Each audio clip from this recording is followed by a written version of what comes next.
And let me begin with the presentation now.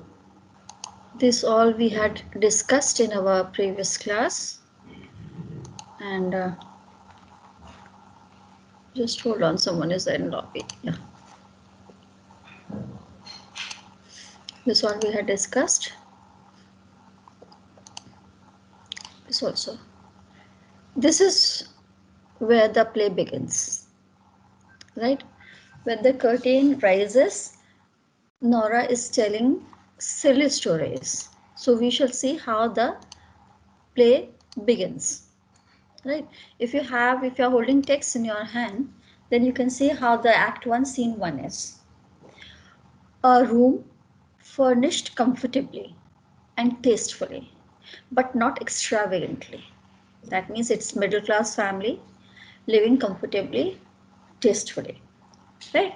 At the back, a door to the right leads to entrance hall. Another to the left leads to Helmer's study. Between the doors stands a piano. In the middle of the left-hand wall is a door, and beyond it a window. Near the window a round table, armchairs, and a small sofa. In the right-hand wall at the farther end another door, and at the same side nearer the footlights a stove, two easy chair, and a rocking chair between the stove and the door, a small table. Engravings on the wall, a cabinet with china and other small objects, a small that just regular house, but at the same time floors are carpeted. Fire is burning. That means they belong to a comfortable class, upper middle class you may say, or just a middle class you may say, but not low. It's winter. A bell rings in the hall. Door is heard. Someone opens it, and Nora takes the entry, humming a tune and in high spirits. Nora has come from somewhere, and now she's entering her home, and she is in a very happy mood, right? She is humming a tune. Someone else is there in the lobby, I think. Yes, Muskan. Yeah.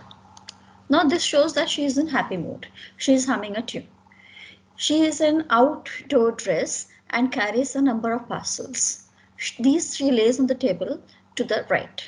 She leaves the outer door open after her, and through it is seen a porter who is carrying a Christmas tree. That means she has done shopping for Christmas festival. Christmas is approaching, and she has done the shopping for Christmas festival. Right. Then, where is it? You all should join at least 15 minutes early. Just take care of this. Yeah. Okay. So, still people waiting in the lobby?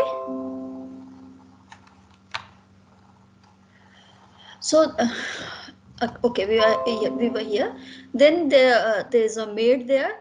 Uh, the porter gives the packet and Christmas tree, everything to the maid. That means again she has domestic help at her home. This all writer has emphasized in the very beginning. We come to know about the home, the atmosphere. It's a very comfortable living. She's enjoying life. She's doing shopping for the Christmas, and it seems like they belong to a very where it seems that life is very happy. Domestic life is very happy, right? Okay. Nora is saying, hide the Christmas tree carefully, Helen. Be sure the children do not see it until this evening, when it is dressed. To the porter, taking out her purse, how much? That means that kind of fun is there in the family. She doesn't want the children to see the Christmas tree, should be surprised, and children will see it only after it's decorated in the evening. The Christmas tree has to dress up. Porter, sixpence. Nora, there's a shilling. No, keep the change. The porter, she's giving tip also. Nora shuts the door, and she's laughing to herself as she takes off her hat and coat, and she takes up a packet of macaroons from her pocket and eats one or two, and then goes cautiously to her husband's door and listens. Yes, he is in. Still humming, she goes to the table on the right. Now she goes to her husband's study. how the room is arranged, how the home is arranged, this has been explained by the dramatist earlier, and now she is entering her husband's room, and that is a serious place. It's a study room of her husband. She has come after the shopping. So again, Helmer calls out from his room, "Is that my little lark twittering out there?" Nora. She's busy opening some of the parcels. "Yes, it is." "Is it my little squirrel bustling about?" "Yes." "When did my squirrel come home?" "Just now." "Come in here, Towel, and see what I have bought." Now, see the language between the husband and wife. It seems more like a kid has come after shopping and a parent wants to see how happy the kid is. Now she's calling her husband out. "Helma, don't disturb me."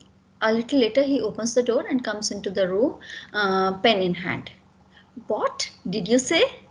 All these things? Has my little spendthrift been wasting money again?" See how she's being pampered. "Yes, but Robert, this year we really can let ourselves go a little. This is first Christmas that we have not needed to economize. A little last is Christmas we had to see that how much we are spending, but we are just faring so well. We are wealthy now, so we can spend." "Helma, still, we can't spend money recklessly, Nora." "Yes, Towel, we may be a wee little bit more reckless now, mayn't we? Just a tiny wee bit. You are going to have a big salary and earn lots and lots of money." "Helma, yes, after the new year, but then it will be a whole quarter before the salary is due." Pooh, we can borrow until then." See her recklessness again. Helma. Nora goes up to her, takes her playfully by the ear. "The same little featherhead. Suppose now that I borrowed £50 today and you spent it all in the Christmas week, and then on a New Year's Eve a slate fell on my head and killed me." And Nora, putting her hands over her mouth, "Oh, don't say such horrid things." She doesn't want to listen. Helma wants to convince her that don't be spending so much, because we may need for emergency situation, we may need to keep some money aside. But Nora doesn't want to listen to this. Helma, still, suppose that happened. What then? Nora, if that were to happen, I don't suppose I should care whether I owned money or not. That means I love you so much that if you die, then my life has ended. So I just don't want to think about such things. Helma, yes, but what about the people who had lent it? If we borrow money and spend so much and then later we are unable to pay it, then what would happen? No. They? Who would bother about them? I should not know who they were. That is like a woman, Helma. But seriously, Nora, that means women need not think what would happen if this happens and that happens. This is not the work of women. So that is like a woman. But seriously, Nora, what I think about that.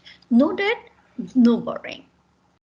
There can be no freedom or beauty about a home life that depends on borrowing and debt. We too have kept bravely on the straight road so far. So far, we have not borrowed money. We have not taken any loan. So we should not think about taking loan. And we will go on the same way for the short time, longer than there need be any struggle. Nora, moving towards her, as you please, toward. She doesn't care.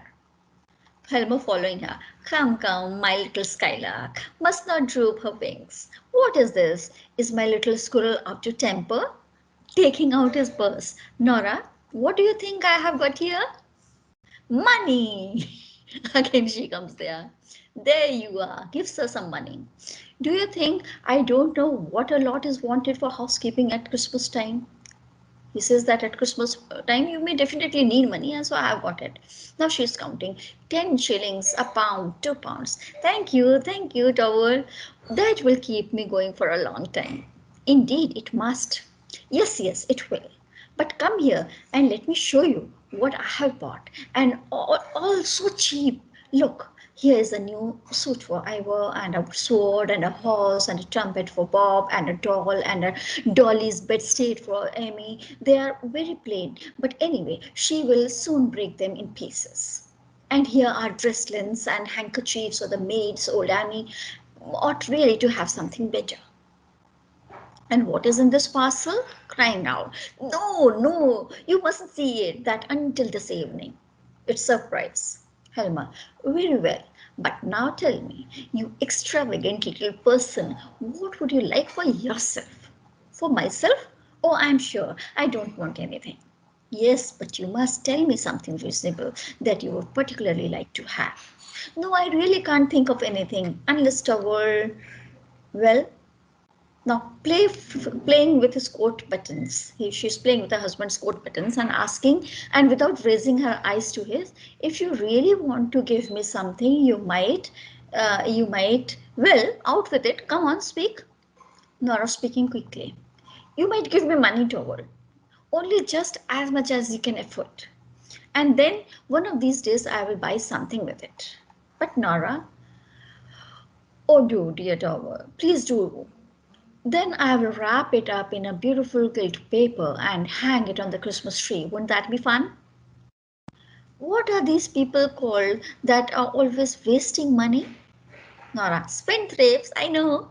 Let us do as you suggest, and then I shall have time to think what I am most in want of. That is a very sensible plan, isn't it?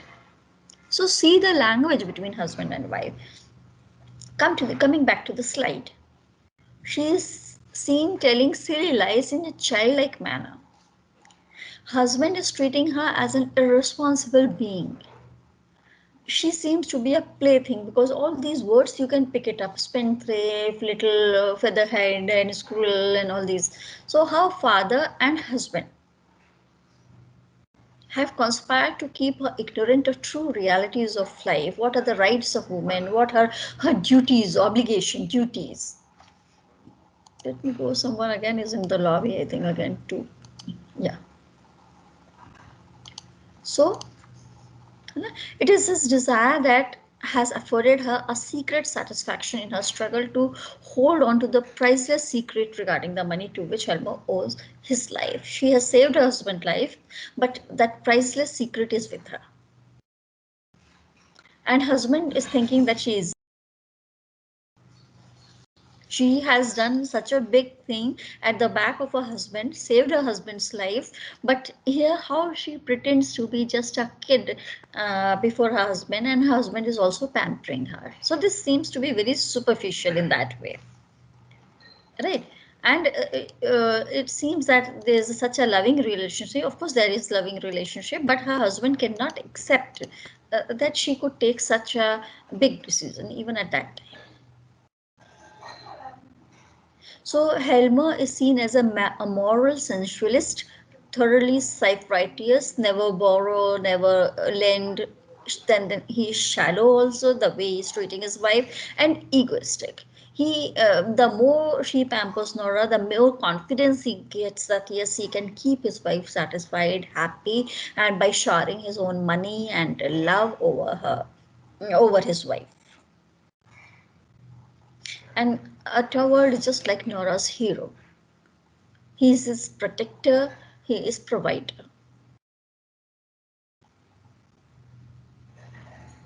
Okay, so but all the goodness with which she invests her husband is in the fact a reflection of all the goodness that lies within her. Very sweet, very innocent, very honest. These are her qualities that we can say. Right?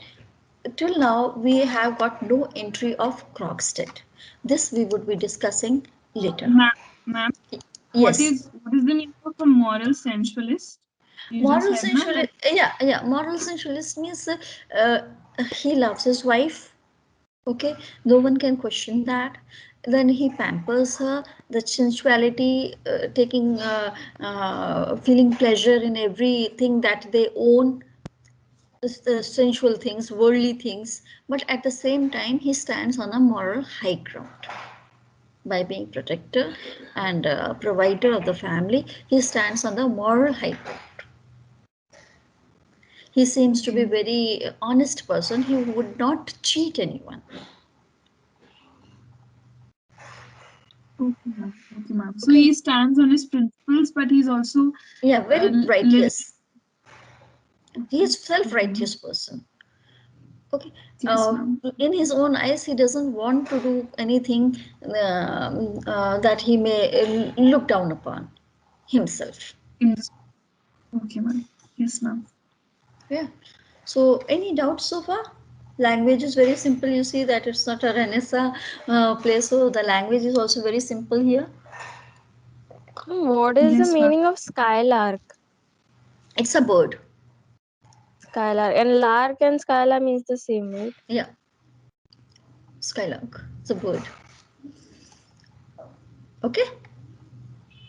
Yes, ma'am. Okay. Now, Hema, you can't deny it. My dear little Nora puts his arm round her waist. It's a sweet little spendthrift, but she uses a deal of money. One would hardly believe how expensive such little persons are. Now, this is all pampering his wife. It's shame to say that. I do really save all I can. Helma laughing. He enjoys his wife talking in such a way. That's very true. All you can, but you can't save anything. Smiling quietly and happily. You haven't any idea how many expenses we skylarks and squirrels have to world. You are an odd little soul, very like your father. You always find some new way of wheedling money out of out of me. And as soon as you have got it, it seems to melt in your hands. It doesn't stay. You never know where it has gone. Still, one must take you as you are. It's in the blood. Your father was also like that, spendthrift, and you are. For indeed, it's true that you can inherit these things, Nora. Ah, I wish I had inherited many of Papa's qualities. Now, her Papa is, she loves her Papa. This we can see here. Helma, and I would not wish you to be anything but just what you are, my sweet little skylark. But do you know, it strikes me that you are looking rather, what shall I say, rather uneasy today. Do I? You do, really. Look straight at me. Well, now she's looking at her husband, now wagging his finger at her. Hasn't Miss Sweet Tooth been breaking rules in town today? You have done something, you have broken the discipline. No? What makes you think that? Hasn't she paid a visit to the confectioner's? No, I assure you, Tower. Not being nibbling sweets? No, certainly not. Not even taken a bite at a macaroons or two? No, Tower, I assure you, really. She had been taking macaroons and now she is just like a child, she is telling lies. There, of course, I was only joking. Now she is going, Nora going to the table on the right. I should not think of going against your wishes. I love you and I'll just obey you, being obedient. Alma, no, I'm sure of that. Besides, you gave me a word. Keep your little Christmas secrets to yourself, my darling. They will all be revealed tonight when the Christmas tree is lit, no doubt. Did you remember to invite Dr. Rank? Now, Dr. Rank is a family friend. No, but there is no need. As a matter of course, he will come to dinner with us. However, I will ask him when he comes in this morning. I have ordered some good wine. Nora, you can't think how I am looking forward to this evening. I'm waiting for this evening, and Dr. Rank will be invited only for the dinner purpose. So am I. And how the children will enjoy themselves, Stoward? Halma, it is splendid to feel that one has a perfectly safe appointment and a big enough income. It is delightful to think of, isn't it? It's wonderful. Again, the focus on money, that money is so important. Helma, do you remember last Christmas? For a full 3 weeks beforehand, you shut yourself up every evening until long after midnight, making ornaments for the Christmas tree and all the other fine things that were to be a surprise to us. It was the dullest 3 weeks I ever spent. I didn't find it dull, but there was precious little result, Nora. You were working so hard and you brought some, you homemade certain things, Nora. Oh, you shouldn't tease me about that again. How could I help the cats going in and tearing everything in pieces? This is some accident that had occurred in last Christmas. Helma, of course, you couldn't, poor little girl. You had the best of intentions to please us all, and that's the main thing. But it's a good thing that our hard times are over. Now we can purchase everything from market if you have money. Yes, it's really wonderful. Helma, this time I needn't sit here and be dull all alone, and you don't need ruin your dear eyes and your pretty little hands. Now you need not do work. We are quite well off. Nora clapping her hands. Not a word I need any longer, need I? It's wonderfully lovely to see you say so. Taking his arm. Now I'll tell you how I have been thinking we ought to arrange things tomorrow. As soon as Christmas is over, there is a bell. She's got that. She tidies the room a little. There's someone at the door. What a nuisance! Again, door does ring. If it's a caller, remember I'm not at home. He wants her to say lie. The maid is there. A lady to see you, ma'am. A stranger. Another character has entered the stage. Ask her to come in. Now maid is informing Helmer. The doctor came at the same time, sir. Now doctor has also come. Did he go straight into my room? Yes, sir. Dr. Rank has come. He has went to the study of room of Helmer, and here this lady is entering. Helmer goes into his room. The maid ushers in Mrs. Linden, who is in traveling dress, and shuts the door. She has come from far off place. Mrs. Linden in a dejected and timid voice. How do you do, Nora? Nora doubtfully. How do you do, Mrs. Linden? You don't recognize me, I suppose. This Miss Linda says that you don't recognize me, I suppose. No, I don't know. Yes, to be sure, I seem to. Yes, Christine. Is it really you? Yes, it is. This is Mrs. Christine Linde, who has been Nora's friend for a long time, and they have separated, and now she has visited Nora's place. Christine, to think of my not recognizing you, and yet how could I? In a gentle voice, how you have altered, Christine? You have changed. Yes, I have indeed. In 9, 10 long years, they are meeting after a decade. Is it so long since we met? I suppose it is. The last 8 years have been a happy time for me, I can tell you. And so now you have come into the town and have taken this long journey in winter. That was lucky of you. I arrived by steamer this morning. She has come across water. So, Nora, to have some fun at Christmas time, of course, how delightful. We will have such fun together. But take off your things. She is not cold, I hope. She helps her, Mrs. Linde. Now, we will sit down by the stove and be cozy. No, take this armchair. I will sit here in the rocking chair. Takes her hand. Now you look like your old self again. It was only the first moment. You are a little paler, Christine, and perhaps a little thinner. And much, much older now. Now, after 10 years we are meeting, so I have grown old. Perhaps a little older, very, very little, certainly not much. Then she stops suddenly and speaking seriously. What a thoughtless creature I am, chattering away like this. My poor dear Christine, do forgive me. What do you mean, Nora? Poor Christine, you are a widow. I just remembered that your husband has died. Yes, it's 3 years ago now. Now it's just that I have moved on, and let's not talk about this. Nora, yes, I knew. I saw it in the papers. I assure you, Christine. I meant ever so often to write to you at that time, but I always put it off. and something always prevented me. Her friend's husband had died, but she did not show her condolences. She did not convey her condolences to her friend. This is what we say here. I quite understand, dear Nora. It was very bad of me, Christine. Poor thing. How you must have suffered. And he left you nothing? No money? Mrs. Linde, no. And no children? No. Nothing at all then? Not even any sorrow or grief to live upon.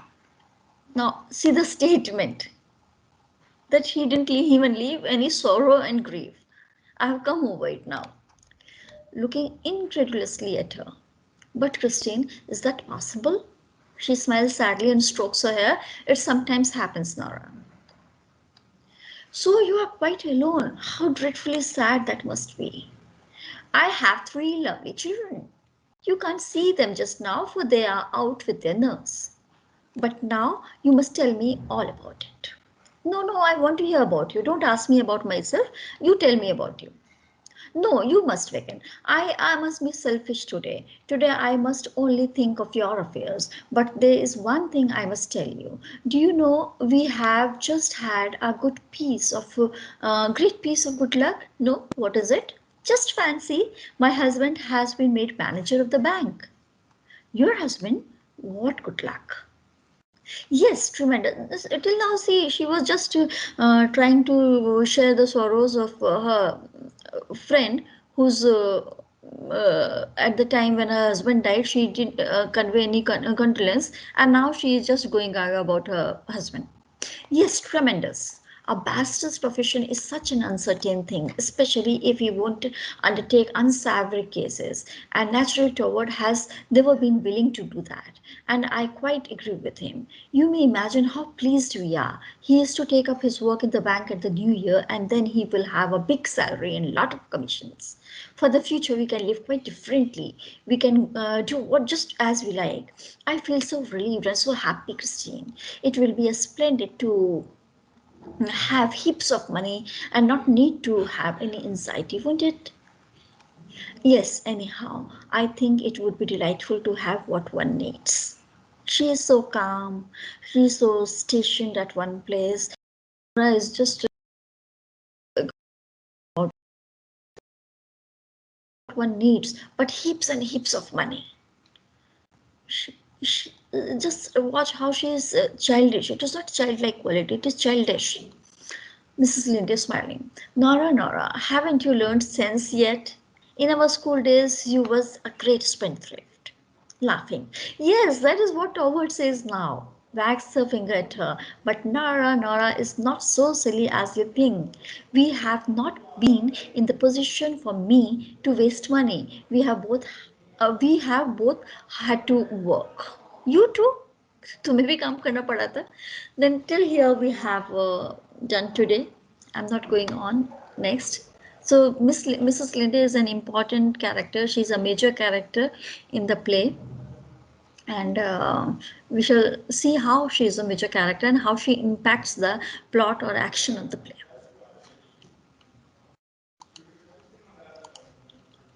Do you want to share any doubts?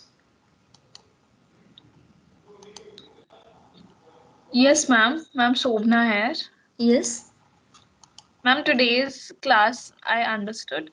Yesterday you were explaining about Henry Gibson, Just and you tell me, said that his plays. just tell me that is the presentation visible to you at present? No, ma'am. No. Okay. No, ma'am. No, ma'am. But you could read that slide. Was the slide visible till now? Yes, ma'am. Okay. Okay. Okay. Yes, Huh. ma'am. Yes. Yes, Shobna. Please continue. Yes, ma'am. You were saying that his plays were like a monitor to the society. So how was that? Can you explain? Monitor to the society means, see, we have just going. We are just at Act One now, right?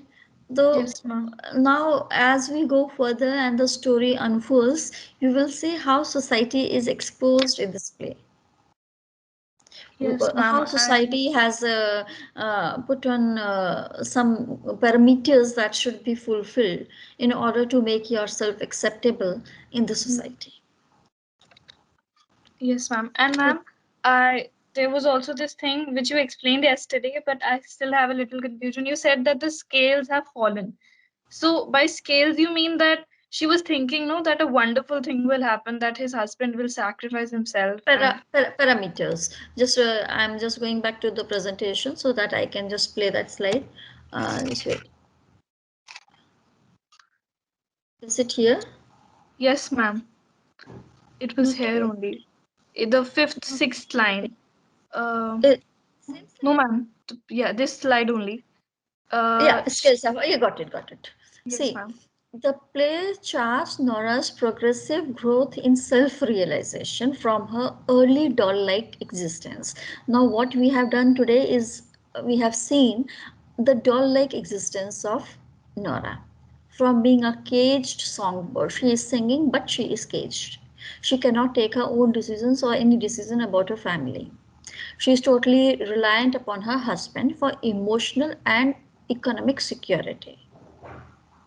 Okay, for emotional and economic security. To the young woman from whose eyes the scales have fallen. Now, in the eyes of, I think there is a word missing in this sentence. Yeah, there is of course a word, but what it means to say that I can explain you. This a word missing. This sentence is not complete. Okay, I just wanted to say something and it has not been made clear. But here, scales means that there are certain parameters. The love I told you is conditional. Yes, ma'am. Okay, Nora has to be obedient to Toward, and if she keeps up to that mark, she keeps up to that scale, then Toward is going to provide her everything she needs, and Toward is going to pamper her. But the minute she is going to open up her mind, the minute she will tell that secret, that scales meaning will be then clear when we come to that point. The moment Yeah. Toward comes to know that what Nora has done in her life actually, and how she is hiding behind this childish behavior, then you will see how from that scale she falls in his eyes. Yes, ma'am. I've read the play, so that is why I was asking. Yeah, Okay. we have not come to that point. Yes, ma'am. Okay. So, okay. So she understands what Towel's love truly is like. She understands that his love is unconditional, and that No, is why she. but she's not thinking about it. Just see how when she is talking to her friend, Hmm. you come to understand her nature. By the ending, I She mean. is at present she seems to be, when she's talking to her friend, how immature she seems to be. Yes, ma'am. Yes, ma'am. Very childish. Very Yes. childish. The woman has lost her husband 3 years back, and she has traveled all the way on a steamer and come here just before Christmas. So, in place of trying to find out what made her so to come here, definitely there is some need, because of some need or some problem. She would have approached Nora. So, trying to find that point out, she is just going on discussing her husband's success Yes, ma'am. and telling her how much money she has or she will have. So that's very, Yes, ma'am. this is And self-centeredness also, because when her a friend's husband died at that time, she didn't say a word to her friend. Yes, ma'am. Yes. ma'am, Yes. I have read it somewhere that this ending of the story had even been criticized at that time because people don't like she leave her Yeah, husband let's for not her finding let's himself. let's not jump to the conclusion.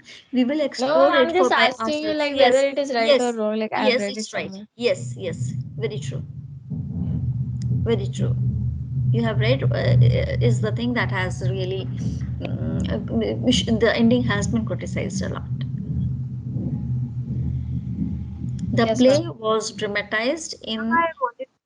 yes, someone else is saying, in 19th century, and during that time when it was staged and people watched, ending was criticized. Yes, someone was saying something, I thought. So is it clear now? Can There was a we? thread.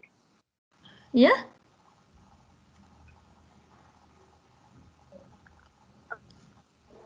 So can we end the class? Yes, Yes, ma'am. ma'am. Okay, we'll meet again. Okay. Yes, ma'am.